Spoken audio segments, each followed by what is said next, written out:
Hello, my loves. My name is Eloise Sky. I am an empowerment, connection, and relationship coach. And I'm here today to give you two exercises that you can do that are going to bring you into the present moment.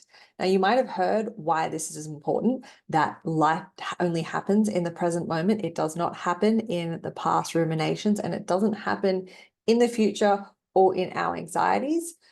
You might have also heard that the present moment is the only place that we can truly be, and also that this is where we manifest from, right? We cannot be in a place for manifestation when we are worrying about the past or the future. So there are different levels of awareness to this. You might know that this is something that you struggle with. You might find that you are absent-minded, and that is a symptom of not being present. And I'm making this for you today because I myself, this is something that I teach a lot, but it's very difficult to constantly be in that state.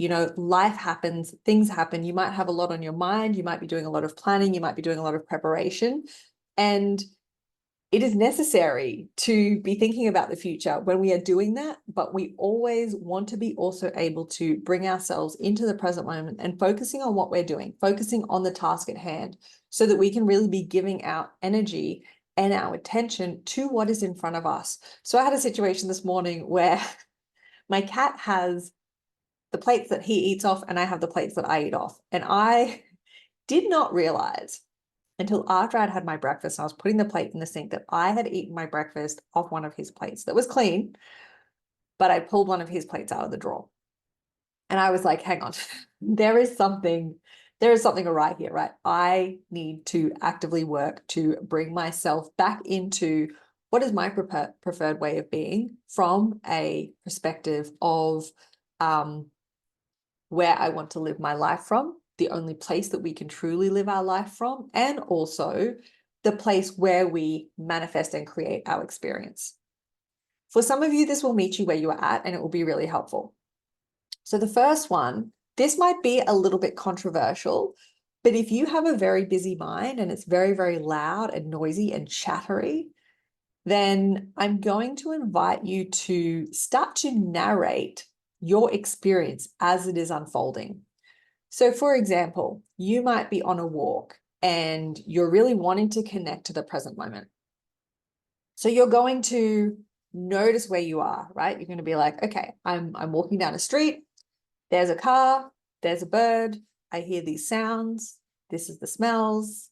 I can feel my body and my feet as I'm taking these steps, and also narrating any sensations that come up, right? Maybe you're walking up a hill and you're being with that presence of the way that, your muscles feel it because there's more resistance, the way that, your heart rate increases, your breathing increases, but to stay with it instead of allowing the mind to go into the like, oh, this is so hard, and all of those thoughts. We are narrating things as they are unfolding and not getting carried away with the thoughts, with making meaning out of things. Things are just as they are. I'm walking up a hill, I can feel the resistance, and I can feel that my heart rate is increasing.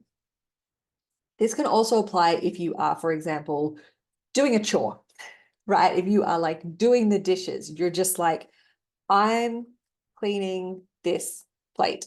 Now I'm rinsing it. Now I'm drying it.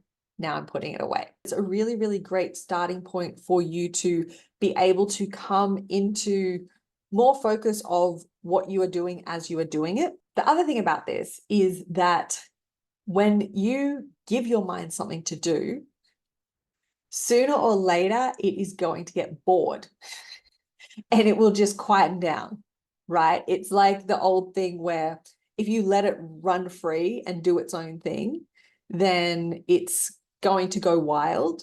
And if you put those parameters on it, it's like, we'll do it for a bit and then it's like, okay, this is boring now. I'm just going to be quiet. So try this out, see how it goes. I would love to know in the comments. The second technique is to focus on the sensations in your body, right? So you don't need to be narrating. You don't need to be thinking about what is happening. You are literally focusing on anything that you can feel in your body as it is arising, particularly starting with your breath. So you may have heard before that the breath brings us into the present moment. The breath is the gateway. The breath is the key to presence, because we're doing it and we are able to focus on it as it arises. So feeling the sensations of the breath, right? As you inhale, you're feeling everything that unfolds and occurs as it enters your body, as your body expands, as it receives the air. And then you're feeling into the sensations as the air exits your body, as your body contracts because it's not full of air anymore. And then any other sensations that are arising. So as I sit here now, I can feel the chair. I can feel my body being supported by the chair. I can feel my feet on the floor. And you can just kind of do this body scan of what is here right now, right? Again, without getting carried away in the thoughts, without making things mean anything. Like right now, as I'm sitting here, my foot's a little uncomfortable, so I'm just going to move it, right? I don't need a story. I don't need to be thinking about it. I just do it, and then I move on and stay in that presence. So it's, if you kind of go back into that narrating example, I have moved my foot. Now that's sorted. I can come back to my breath. I can come back to just being. As I said, there are always times when we need to think about the past, maybe to make decisions about the future. We need to plan for the future. We need to do these things, but our lives do not require us to be in those two places all of the time. It's really important for us to, on a daily basis, carve out that time to just be here now, to just be here in this present moment. So if this is something that you struggle with, I would encourage you to try those techniques. I would love to know if you find them useful. Give me a like if you liked it. Give me a subscribe if you want to see more videos. I'm sending you so much love, and I will see you next time.